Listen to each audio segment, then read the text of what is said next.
might be wondering why we are not seated today. Yes, we are on site with Realistic Project this afternoon. Hello everyone again. This is another amazing episode with Realistic Project, and I'm your moderator and your host this afternoon.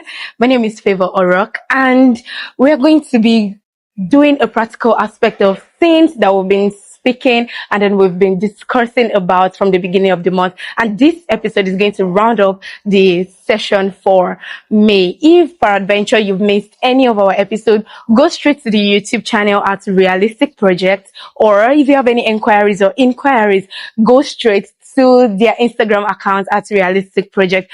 So today we are at Jebba Project. So Jebba Project, you want to know about Jebba Project? I mean, it's such a beautiful building. Immediately I stepped on this soil, I knew, yes, this is Realistic Project because everything here looks realistic. And I'm not going to be doing this alone. I'm going to be doing it with the managing director of Realistic Project, Mr. Adebayo Giwa. Stay tuned with us. The Jebba Project is a very beautiful project, and looking at everything you've said about the modalities of this project, I mean, what could have inspired such an amazing work? Okay, the dream of the client for it to be a villa is to be a place as a home. When we say a real home, where everything you need as a person is there. One good thing about this place is that there's enough rooms for family, for occasions. The compound is very spacious. In this kind of environment, having this kind of space in your compound is rare, right? So it's one unique thing about this place. Now, part of your challenge is now we're in the raining season. Okay. How has it been? How have you been able to navigate, try to meet up with deadlines and timeline with nature? Okay, like I've said in our past sessions, there are advantage and disadvantage of it.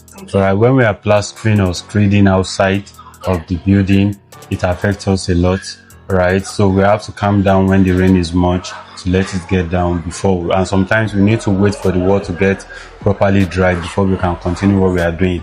But one of the advantage of it is that where there is, if you are doing finishing towards rainy season, where there is any sign of leakage, you quickly notice and fix it. It will not be that it is after people have moved in and everything, then another rainy season comes. That's when we start noticing those things. So that helps us a lot to test the water tightness of the building.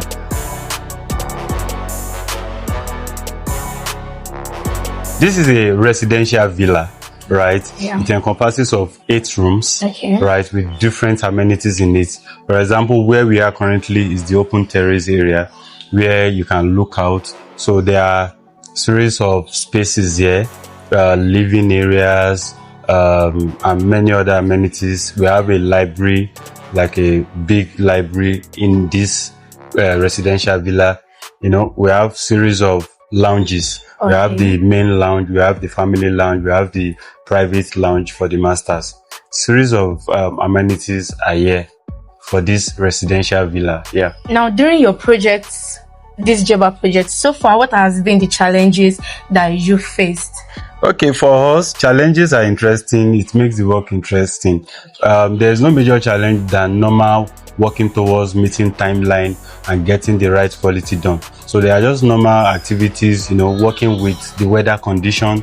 Those are the few challenges, you know, working with making sure every stage of work or every artisan meets the right quality and the right timeline to achieve their job. So we heard from the managing director of Realistic Projects, said a lot of modalities about the Jebba project. So right now we are going to another construction site, and this time around is not a residential building, and I hope you're going to enjoy this thing. Not I hope, you will enjoy it.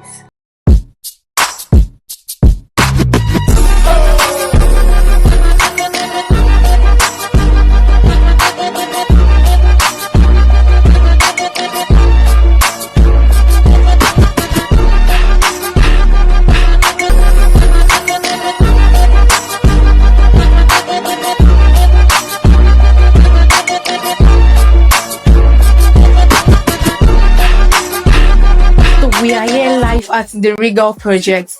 If you look at the surroundings of Regal Project, you will know that Regal Project is standing uniquely. I mean, just from the environment alone, it's standing out from every other building. Now, the Regal Project is different from the Jebba Project, where we're coming from. And you know why? Mr. Giwa will be here to tell us.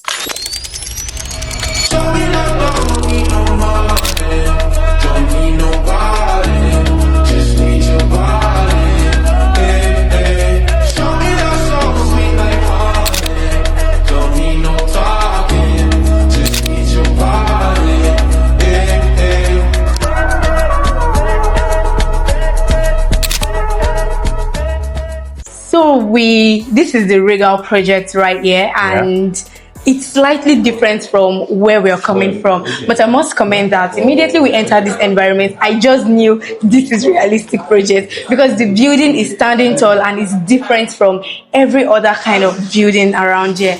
So what is the difference between the Regal Project and the Jebba Project?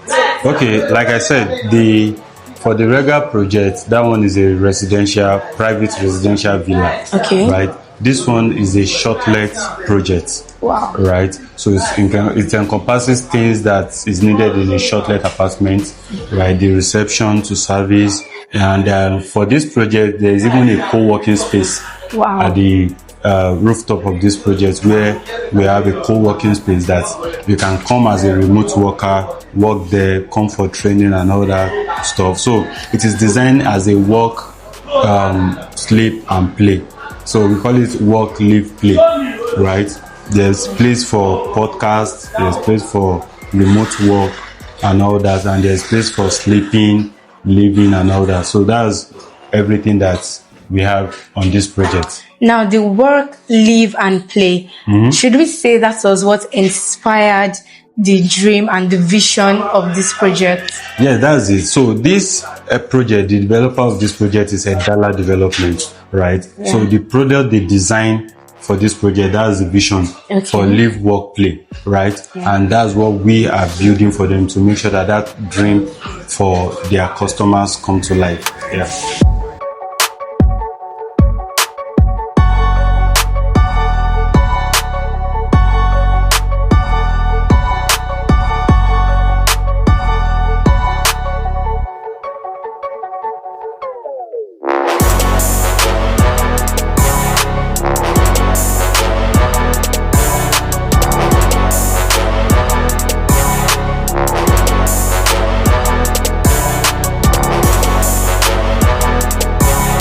So for realistic projects, for you to embark on this journey, because this is a journey, I mean, building this, designing this and that, what were some major challenges that you faced along the way?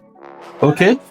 The challenge are more of making sure you are meeting deadline, because deadline is a target. You always set a target that is beyond you, so that you can stretch and meet up, right? So we have challenge of meeting up with deadline, which we are always on track to solve that.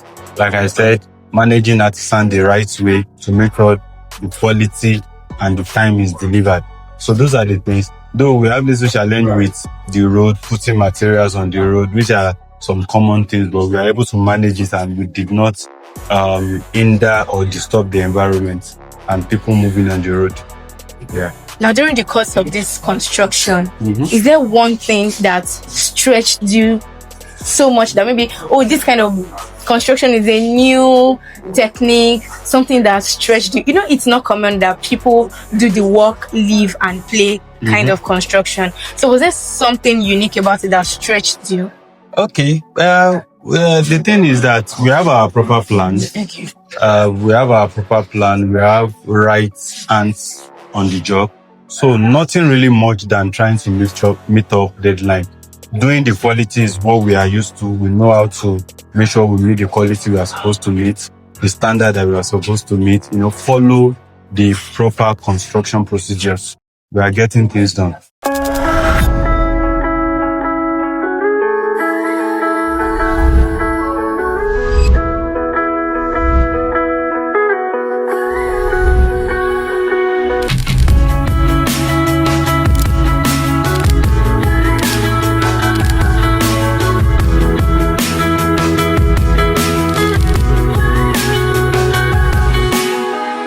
Welcome to the Belmont Project. Run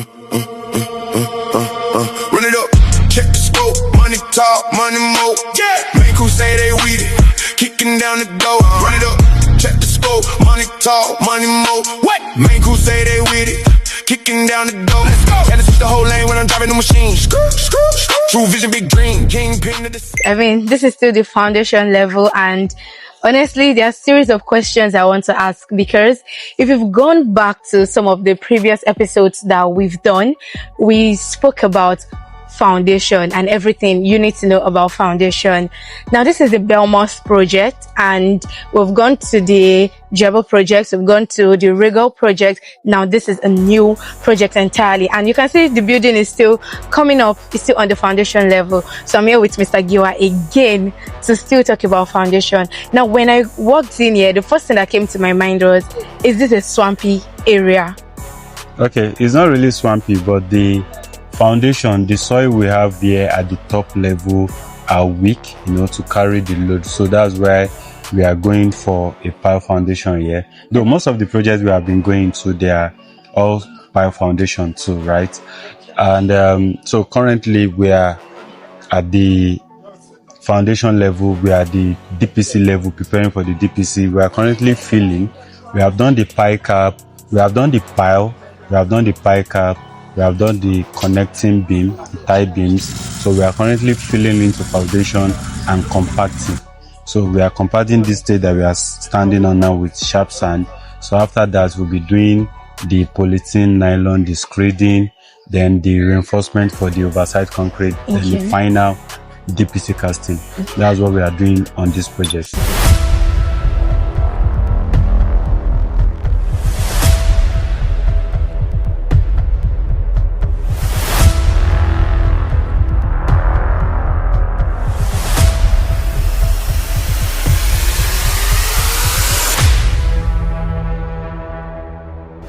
So now, before the filling comes into action, now you remember that in our episode, you mentioned that there are different centimeters, there are different meter of digging for it. Now, for this kind of area that is swampy and not so swampy, it's quite different from the one for a dry ground. Like, how many meters will this one take to hold a good foundation? Okay, after doing the soil test and comparing it with the load that we want to put on it, we went to 11 meters depth for this particular pile foundation for this project. So we went for 11 meters, yes. Now, I was talking about soil test. Now that we are on the field, let me give you my own practical example of what I believe a soil test is. Okay. Now, this is a soil test. Then they will look at it. Okay, it's wet, it's dry. Is that how soil test is being done? It's similar, but that's not all. Okay. After picking samples depth by depth, depending on the depth, right, level by level in the ground, we'll check, and it's going to be tested in the lab also to confirm the capacity of that sand. So layer by layer, we'll be receiving different capacity. So the one that the capacity is enough to carry the load we want to put on it, because there are a series of load. The load of a bungalow is different from a duplex. The load of a duplex is different from 2-story, 3-story, 4-story. Right? And for here, we are going for 4 suspended slabs. Yeah. So that's making 5 floors.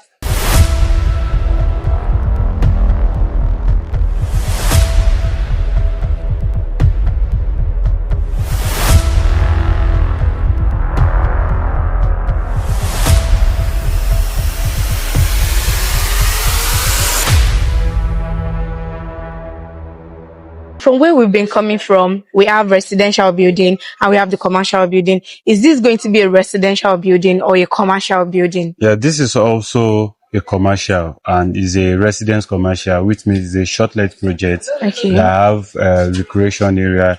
For this particular project, we have a swimming pool right there, and we have a rooftop there too. So places that you can relax and enjoy yourself. Now, we've been talking about residential and commercial so that we don't just overlook it, that our audience will know what is the difference between the residential and commercial building. So what's the difference between having a residential building and a commercial building? Okay. In the sense, I will explain it like this, that residential are places you want to live. Okay. Right. But the reason why short let is considered under commercial is that you are not living for long. You are paying, live, do whatever you want to do, then you go. It's a short let apartment, so it's a short stay. You stay for a particular period of time. It is being managed, serviced for you.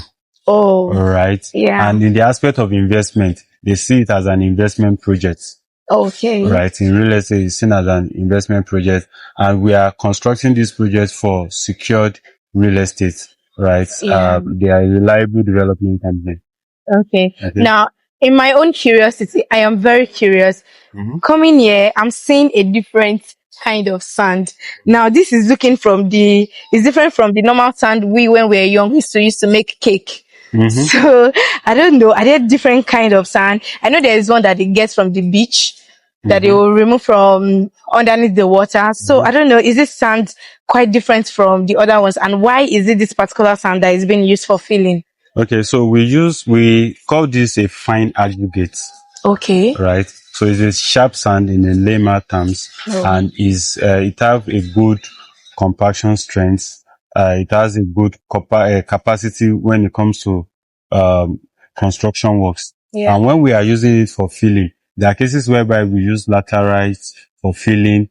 When it comes to sharp sand, it's more reliable and it compacts properly early than laterite. You know, in construction, sometimes you need speed. Yeah. But sharp sand gives you that speed in terms of compacting early, right, than other form of materials for filling.